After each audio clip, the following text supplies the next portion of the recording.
Good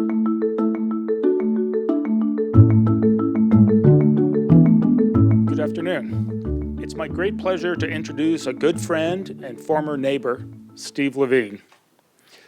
Just to make sure we're on the same page, this is Steve LeVine, the author. Not the Steve LeVine, the record producer, who worked with the Beach Boys, The Clash, and of course, who could forget Culture Club. He is not, of course, Steve LeVine, the Remax real estate agent, nor Steve LeVine, the professor of soil and waste resources at Wisconsin, go Badgers, or even the owner of Steve LeVine's exotic dancers in Scottsdale, Arizona. No, we are here to listen to Steve LeVine, the author, the war correspondent, the Washington correspondent for the online news zine Quartz, the adjunct professor at Georgetown, and dare I say, the intellectual Steve LeVine. I believe I introduced him the first time he spoke here back in 2007 when he talked to us about his first book, The Glory and the Oil. The story of how the oil industry came into being in a strange way, or perhaps not so strange. This book about batteries is very closely related to the same, some would even say, the same logical successor to the first book. I'm anxious to hear more about this very relevant topic. So without much further ado, wait, did I mention that he was some sort of senior fellow at the Hoover Institute? No, I guess it was just a visiting fellow at the International Studies at Stanford. Okay. I also note from your Wikipedia page that you're the Future Tense Fellow at the New America Foundation. Future Tense Fellow. Kind of makes it hard to talk about history, isn't it? Anyways, without much more further ado, I'd like to welcome back to Google, Steve LeVine. Thanks, Paul. Good afternoon. Thanks very much again for having me at Google. It is true that there are a lot of Steve LeVines out there, including in Bethesda, Maryland, where I live, and there's a Steve LeVine who has the slot at the dry cleaner, at the coffee shop, and so on. Google, in fact, has let the other Steve LeVine have the good Steve LeVine email address, leaving me with Stev LeVine. I hope after this you guys can do something about that. Why did I write a book about batteries? This is the first question that I get. I got the whole way along, and that I continue to hear. I came upon the topic in 2010.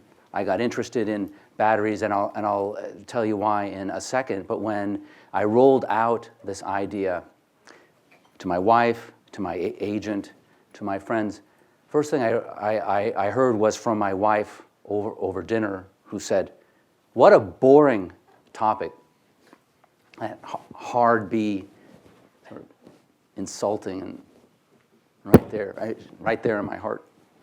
And my agent, when I sent out a proposal to him on this topic, didn't reply. Didn't reply to several emails, in fact, and other my friends just said, go do something else. There's just nothing there.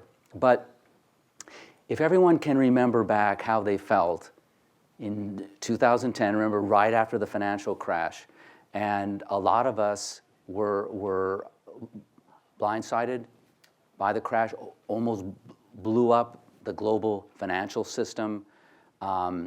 A lot of people lost their jobs, and remember, this reverberated after the real estate crash, after the dot-com crash, and there really was this feeling: can the United States create a real economy not based on shenanigans, not based on a price bubble, on an exotic mortgage instrument?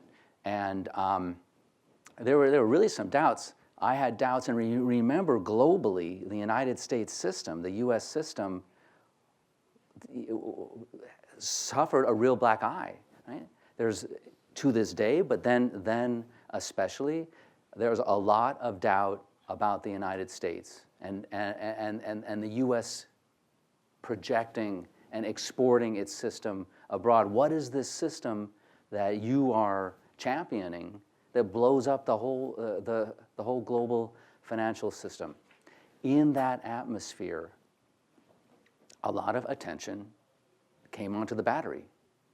The whole idea that you might be able to take the ordinary battery off the shelf, right, that we buy in the supermarket and create from it a super battery, something that would be 3, 4, 5 times as powerful, and from that enable a bunch of other industries, electric car industry, enable solar and wind. Obama said he embraced the battery. We're going to put 1 million electric cars on the road. China embraced the battery. Argentina, France, Germany, UK, one after the other. And what I discovered, I stopped at the number 20. 20 countries. I started with the big ones and worked my way down the list.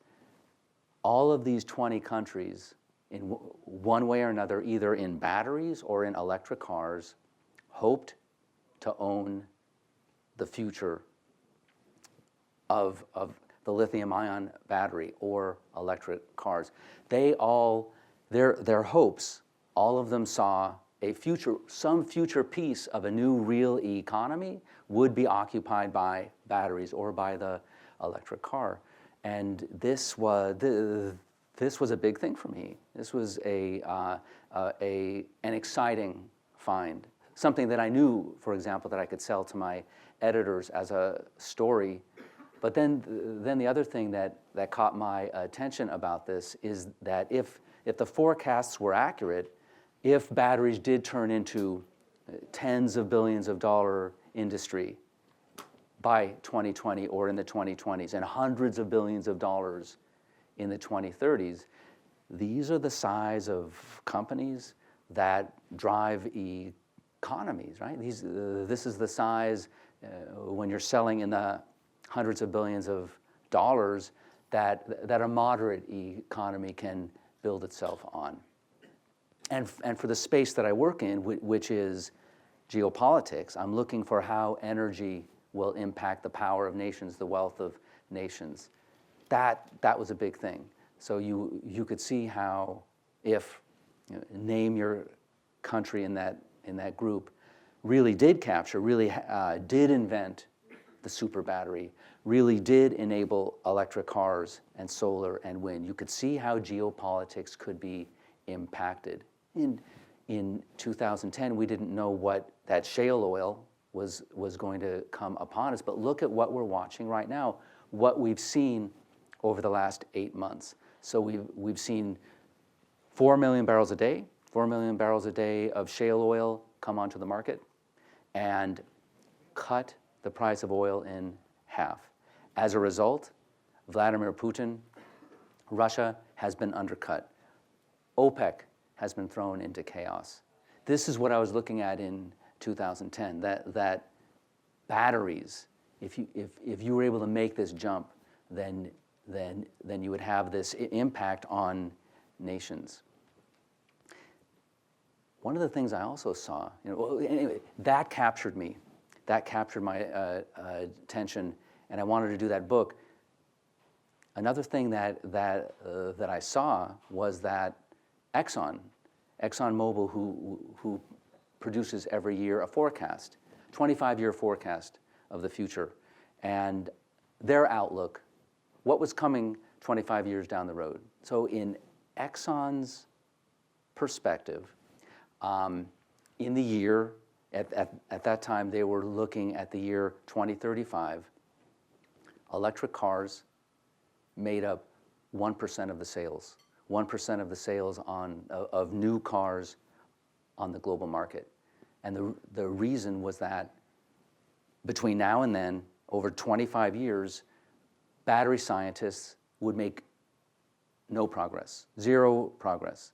And the same thing when you flip the pages and looked at stationary, at electricity, solar and wind had exactly the same place in the ExxonMobil forecast, that by the year 2035, they use the term intermittency, that because the sun doesn't shine all the time and wind doesn't blow all the time and you can't store the electricity from solar and wind, that in the year 2035, solar and wind also would have just this very slender slice. And I looked at that and I thought, that's impossible. How is it possible that 25 years from now, scientists working on batteries make zero impact? And so what appealed to me about that was how the incumbents, the gigantic incumbents like ExxonMobil, were taking this gigantic risk that oil held exactly its same place in our society in transportation. Other technologies, batteries, made no progress at all. So I was in. This was a topic that I was going to go after. What I didn't want to do is I didn't want to present it as a policy book, as a wonk sort of survey of batteries. I didn't want to, for example, look at every electric car. I didn't want to do Elon Musk. What I wanted to do was, since I understood that there was a race among nations, 20 nations, to make the big break here, I wanted to find, well, who is America's team in this race? If there's a race on, then there must be an American team. And I looked around and I found the closest thing to that, which is at Argonne National Lab. Argonne National Lab, it's one of the 17 national labs. It's outside Chicago. This is the first one. This is where Enrico Fermi in 1942 made the first self-sustained nuclear chain reaction, and that led to the Manhattan Project. So it's mostly a nuclear lab, but they had, around the world, there are 12, 20 certified, recognized battery geniuses, and 2 of them are at Argonne. Their stuff is in the Chevy Volt. This is, so what I could see there is that this was a place where they weren't doing just abstract stuff that Argonne had already commercialized. So I went over there, I flew out there, I did a magazine story, and it coincided with a visit exactly the same day of China's Minister of Science and Technology, Wang Gong. And so I witnessed, the head of China's battery team, battery and electric car team, and America's team in the same room at the same time, speaking and going around the lab and interviewing the American side. Jeff Chamberlain, who's the head of the battery department and the chief character in the book, described the competition to me at that time, the competition to be first to make the super battery, as a battery war. Argonne, his team, was at war with China, and he was at war with Wang Gong. And I went to Wang Gong, and I asked him, and I didn't use the word war with him, but I asked him, are you in a battery race? Are you in a race with the United States, with other nations? And he said that he was too, that China was too. And so the way I frame this is I ended up spending 2 years in that lab. I ended up negotiating an NDA, non-disclosure agreement with Argonne that allowed me to sit as a fly on the wall in that lab for 2 years and watch this team attempting to create the super battery. And the idea was that to take ordinary people into the lives of battery scientists, people who they wouldn't ordinarily meet, and make them understand what are the challenges. And so, why don't we have a super battery? Battery was invented in the year 1799. Alessandro Volta invented it?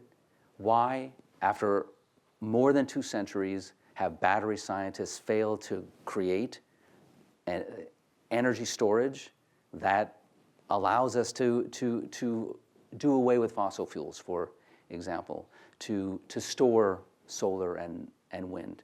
There are a few reasons that I discovered, and maybe this is the biggest takeaway that I found when I was there, and that was how hard it is to stuff more electrons safely into a small space. We're accustomed, after the lives we've led, to Moore's law. We think that every year and a half, the performance of our technology ought to double in performance. The reason we get that, the reason that chips do that, is that when silicon engineers, when they build the architecture on a silicon wafer, when they come back the next morning, the atoms, the architecture that they have put in place at that time aren't exactly where they left it. The opposite with battery scientists. So in the book, what you find out is that they're dealing with chaos. So the idea, what they're working on, is to take that battery that they put into the volt and to apply more voltage to it, to zip it up. So they're dealing with 3.3 volts, and they want to zip it up to 4.7 volts. When they do that at the cell level, this creates the capacity of that battery just balloons. They end up creating the super battery. The trouble is, when they try to scale that up, mayhem happens. The atoms inside the cathode in that battery just move everywhere. Right? The manganese goes over here, the cobalt goes over there, the oxygen up, and the material utterly and fundamentally changes into something else. The battery scientists find what they're having to do is try to figure out how to make those atoms stay in the same place, a challenge that silicon engineers never face. And so their challenge is, how do you tame chaos? One thing, a big realization that they make partway through these 2 years, and this happens in the book, is they discover that everything they're doing is wrong. Every avenue that they're trying to go down, every path that they are going down, and that every battery scientist they know of in the United States and around the world, every solution being tried, at least publicly, is wrong. And they need to start over. This is a moment that I've never heard of. Right? I know of no other case, at least publicly, where a scientific or a technological venture basically announces publicly, because it did become public, that they failed, right? We failed, we recognize we failed, and we're going to start over again. And the way they started over again was, it goes back to Stephen Chu. So Stephen Chu, the Nobel Prize winner at that time, Secretary of Energy, and former Bell Labs guy, he decides that he's going to recreate Bell Labs. A number, what he calls them Bell Lablets. He's going to fund them, $120 million each, for 5 years to undertake one big task. And one of these Bell Lablets ends up established at Argonne. And the book then takes you inside as they go about, as these scientists, starting from scratch at the fundamental level, right? They discover that they don't even understand. The lithium-ion battery was invented in 1980, commercialized in 1991. It's been a long time. They don't even understand at a fundamental level, at the atomic level, what's going on inside that battery. So they have to start from scratch on that. Another another thing that happens in the book, a reality of technology and science, but especially of batteries. You know, I don't have to tell you that technology and science are a preserve of exaggerators, hypesters, right? Folks who claim stuff, performance, breakthroughs that are not true. But batteries are a special preserve of this fact, and that this goes back to Thomas Edison, 1920s. He said that when he's trying to master the electric car, and he's trying to hire battery guys who will supply him with a nickel-based battery that will enable his electric car, and finds out, he throws up his hands after a number of years and says there's something about the rechargeable battery that turns people into liars. I sat in that lab, Argonne, for 2 years. Finished all that research. I had written 2/3 of the book, embarked on writing the last part, and it's all mapped out. I know what the ending is going to be, big Hollywood finish, and I get a phone call. One of the main sources on whom I had been relying, especially for the big Hollywood finish, had been deceiving everybody. He had wildly exaggerated the performance of his battery, and he totally undermined my book, for one thing, which is what I cared about. But he messed up the plans of a big commercial player, GM, and also he deceived Washington, the Department of Energy, ARPA-E. Everybody was shocked. I was shocked personally in disbelief. But this is just reality. When that happened, it ended up making, once I recovered and my heart stopped beating so fast, this is reality. The fact that happened made this a more honest book. So I want to close with just sort of the book itself. Again, is this story, right? You're in this lab, but I want to just do a little bit. Where are we going? What's going to happen next? What's possible next? And just very, very short.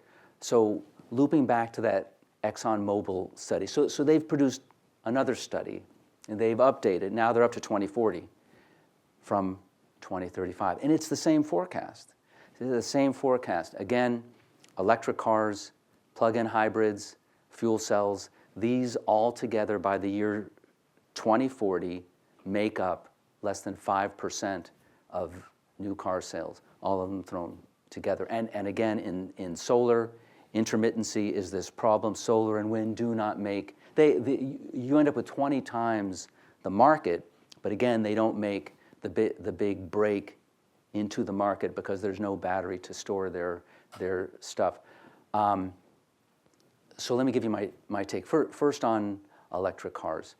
I think that what you are doing here, the self-driving technology that's being developed, Elon Musk, the construction of the Gigafactory, especially his announcement that he's going to have a 200-mile, $35,000 car in the year 2018, and simultaneously GM, we're going to have the Bolt. That Elon Musk's called the Model 3, and GM, we're going to have the Bolt in the 2018 model year, meaning we're going to come out with it in the year 2017, also $35,000. This is an inflection point for the electric car, and it is for a couple of reasons. One, we don't know what's the mental switch where people lose range anxiety. Is it that they can drive 100 miles on a charge? Is it 200 miles? Is it 300 miles? Is it 350 miles? We don't know that answer, but 200 miles is pretty far. I think that that's a good distance. BMW 3 Series, the low-end luxury car. This is Elon Musk's target. I am going to go after those 500,000 people who buy a 3 Series every year. I'm going to sell them my Tesla. Well, they're paying, the base price for that car, the 3 Series, is $33,000. So this means that in the year 2018, if Musk can produce his car, he's been late in the past, he'll probably be late again, say 2019, 2020, somewhere in that time frame, he produces this car, $35,000, probably after subsidies, but it means that you, everyone in this room, can walk into a showroom and agnostically compare Tesla Model 3, all electric, and the 3 Series BMW side by side. You can pick electric or combustion side by side. This is the sweet spot. This is where you want it. You want people choosing to drive electric according to taste. And the other, so I already saw that as the inflection point for electric cars. But now we have this word, Wall Street Journal, Bloomberg, Financial Times, all of them have reported that Apple is producing an electric car, is developing one.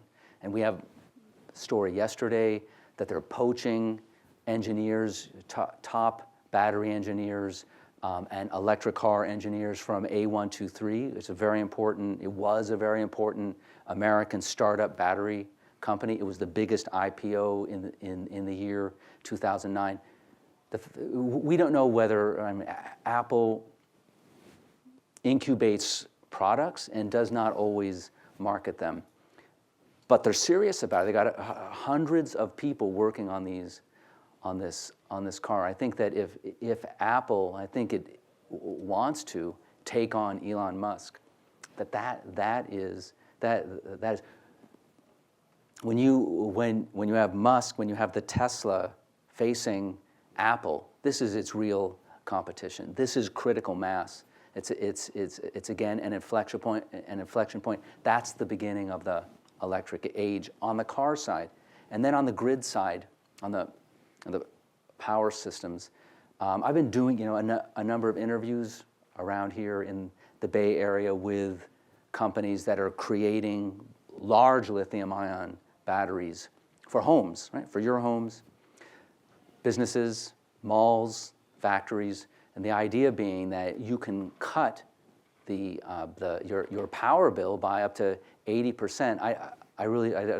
They're forecasting that people go entirely off the grid, and maybe some diehards will, but I think mainly you stay on the grid, but you cut your electricity use by up to 80%. This is happening.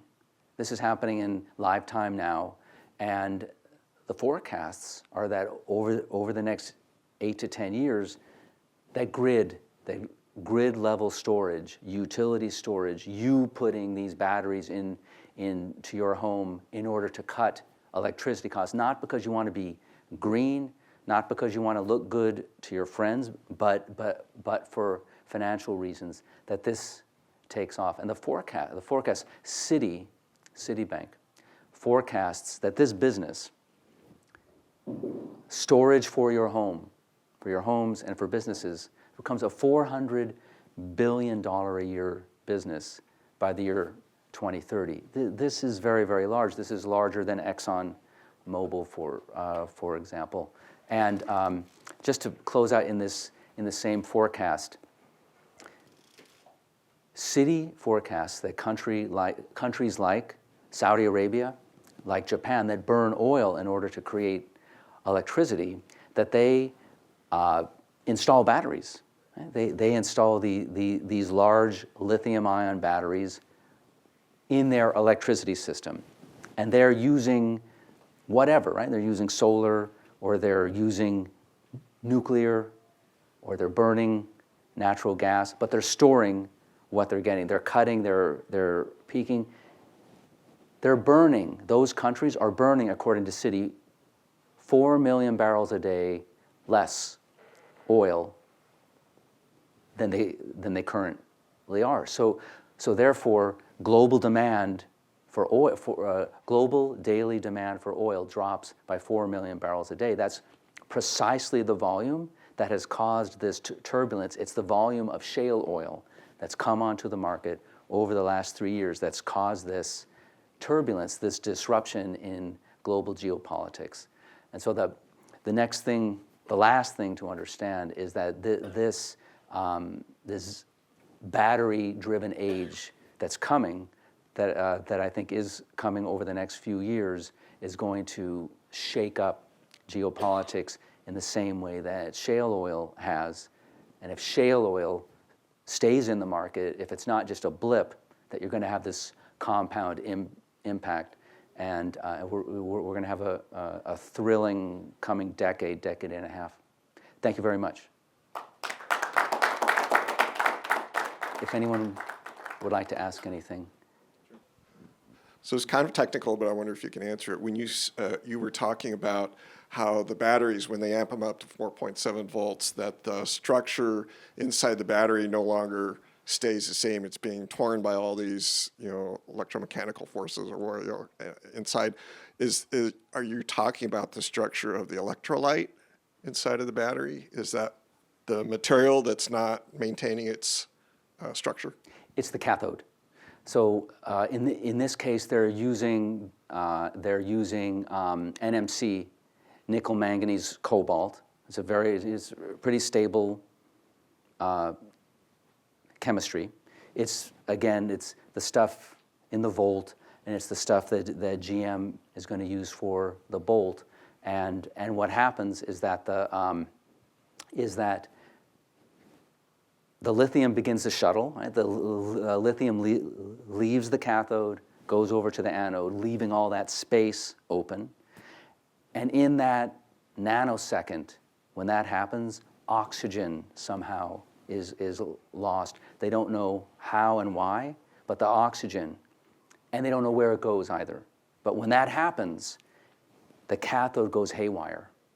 And the way that I explain this is the way of looking at this.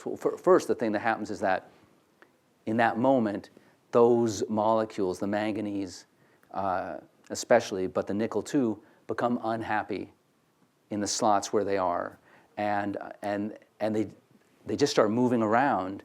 And just for those trying to picture it, it's as dramatic a move as if you drove home tonight and your garage is in the attic and the front room is in the bathroom and your bathroom is in the backyard.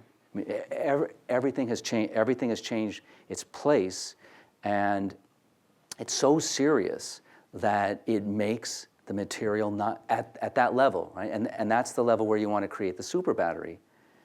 When it makes it unusable. And so they really need to figure out how to be able to go beyond 4.5 volts, to juice it up to 4.7 volts, and to make those atoms stay in place. Thank you. Yeah. So I can see how a super battery would have a big effect on the car industry. I mean, increasing range, decreasing weight, et cetera. But what would the advantages be for storage for intermittency? I mean, why can't you just use lithium-ion that we have right now? Yeah, this is a good question. You don't need the super battery. The battery, what's believed is that batteries, lithium-ion batteries, off the shelf that have already been invented, technologically are there, but their costs need to be cut. But that is a challenge you can do on the factory floor, right? Elon Musk can do that in the gigafactory. You scale the thing up. You got to cut the costs in half. But no, you're right. Technology's there. Yeah. One of the other challenges with a battery in a vehicle is that you want to be able to charge it quickly. So I have an electric car. It has a range of about 190 miles, and that's pretty nice. But heaven forbid that I take this somewhere where there is no charging facility available, because then a 110 volt plug takes just shy of 48 hours to charge it up. You have a Tesla? Yeah. Yeah. And how long does it take to get up to 80%? Well, on a 110 volt plug, about 36 hours. 36 hours. It's a And when you're long using a time. supercharger? Yeah, then it's much better than you around like 3 or 4 4 hours. hours. It's not bad then. This is something that has to be, that they need to address. Obviously, we want, what are the challenges? What are the challenges of the battery? You want, in your car, what do we want? We're Americans, we want to go fast. We want to go fast when we want to go fast. Right. So you want to be able to get on the freeway fast. You want to be able to pass that jerk on the freeway fast, and then you want to. I didn't mean to call anyone in this room a jerk. And you want to get where you're going. You want to get wherever you're traveling, 200 miles from here and back. And when you charge up, you want to be able to charge up fast, and you want to be able to do all that without the car catching on fire. But habits are changing, right? Young people are driving. When I grew up, you're 16 years old, you got your driver's license, you had to buy a car. You had to impress the chicks. That was how you did, right, with the car. And now young people, they're not getting a lot of them are not getting their licenses at 16. When they're getting their licenses, they're not buying a car. And when they get a car, they're not driving as far. And the other thing I think to keep in mind that contributes to why ExxonMobil is wrong is taste. Over the last, say, 5 or 8 years, when I walk into the office, when I walk into my office at Quartz, I'm carrying under my arm Wall Street Journal, Financial Times, New York Times, Washington Post, the print. I'm the only one. The only one. Everyone else, they're reading, and they don't say it, but some of them say it. And it's disgusting. What are you doing? And then you just throw them away, right? You only read them for 30 minutes. So in that same way that my mother, she's 85 years old, doesn't get the newspaper anymore. This is a big shift, and a lot of that is a distaste. Of course, one thing is convenience, but the other thing is dead trees. And I think that there is going to be an inflection point at which, especially when electric cars reach this agnostic pricing stage, that's going to be the point at which people, it's going to start with young people, but are disgusted about the idea of burning fossil fuels in their car. And it's not going to be one of these feel-good things. It's going to be like newspapers. It's going to be normal, not ideological. It's just going to be like, for the same reason you don't throw garbage out of your car. It just seems alien that you would do that. That's what's going to happen. And it's going to bring on, I think it's logical. I cannot say flatly, right? All of these things, you can't say it flatly, but I think it's logical that this happens. So about a year ago, I was test driving a new car, and I test drove a Leaf, and you go to accelerate on the freeway, and like you were just talking, zoom, and then what was about an 85-mile range on that car, and then 10 miles of that range just evaporated in seconds. And so I was wondering when these distances are quoted, when you're saying 200 miles or 190 miles an hour, or 190 miles. What if you have a little bit of a lead foot, or like you say, you want to get into the freeway and you want to pass that? Do you still have that 190 on your Tesla? And is that what kind of number?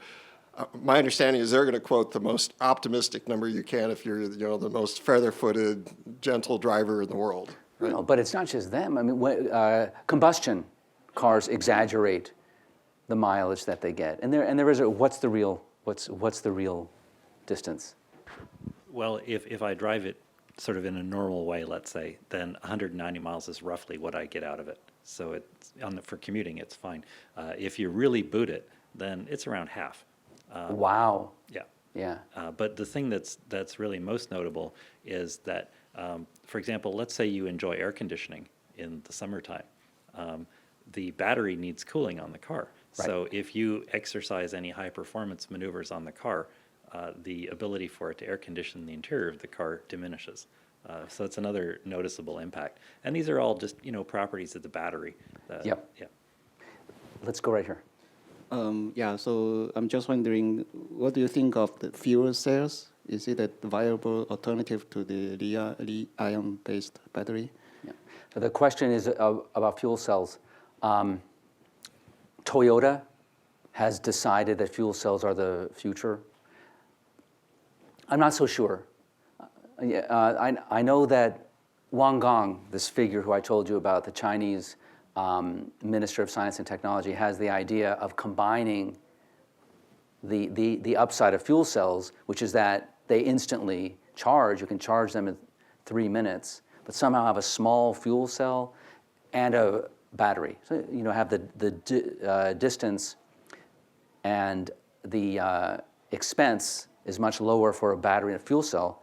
Fuel cells still at this time cost $75,000 in a car.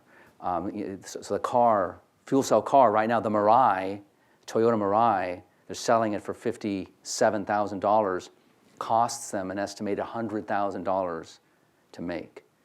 So, but anyway, so the idea is that you can somehow combine these two. A pure fuel cell car, I think, is an even longer shot than a battery-driven pure electric. But somehow the jury is out. Can you somehow combine that? Or you didn't mention supercapacitor. Can you install a supercapacitor with a battery and get that acceleration so you don't need as large of a battery when you want to lead foot it to get around the jerk factor? You can use that juice from the supercapacitor. Question about the rare earth elements. Is that just a thing today, and that's not an issue, or is that a real problem for these batteries?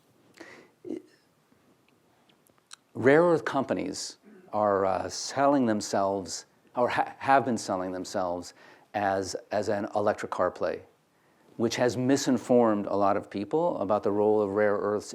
There's a little bit of rare earths in an electric car, but it's really much so no, it's not an issue. And then lithium itself, lithium is recyclable.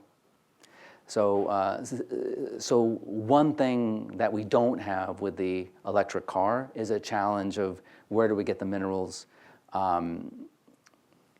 Cobalt is very expensive. There is a challenge, reduce the component of the cobalt, try to put in more manganese. But yeah, so not an issue, not an issue.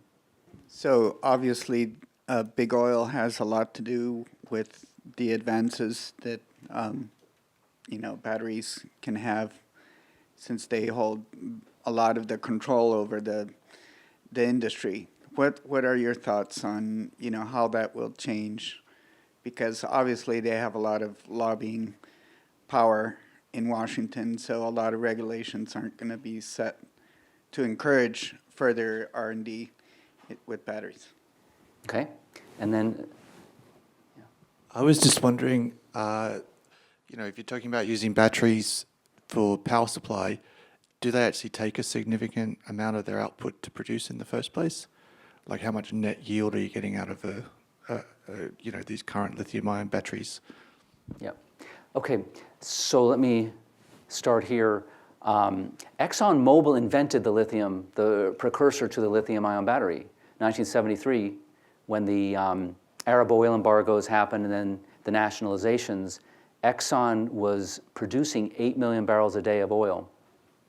With the nationalizations, that production went down to 2 million, just over 2 million barrels. It really lost its confidence that it could continue, at least at its scale, as a going concern. And it hired a couple of battery geniuses from Stanford, actually, and invented, and two of them invented the lithium battery. But it kept exploding. It kept catching fire in the lab. And that was one downside. And the other the other thing that happened over the years, this was going on for several years, there was a lot of fever. There was a fever over this. A lot of people became captivated by the idea of what it can do. Then Ronald Reagan came into the White House, and the renewable age was the subsidies for renewables and the research was reduced. What I'm getting at is that big oil can play a big part in this age. I don't think that it plays a blocking role.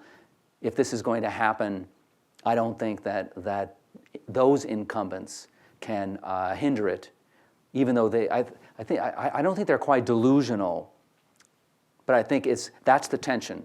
This is the tension in the equation. Is ExxonMobil right, or are these battery guys right? And incidentally, just to add one more dimension, is Elon Musk. Elon Musk, the irony is that he's bet against the battery guys. His formula is that battery scientists, the guys who I profile in my book, don't succeed.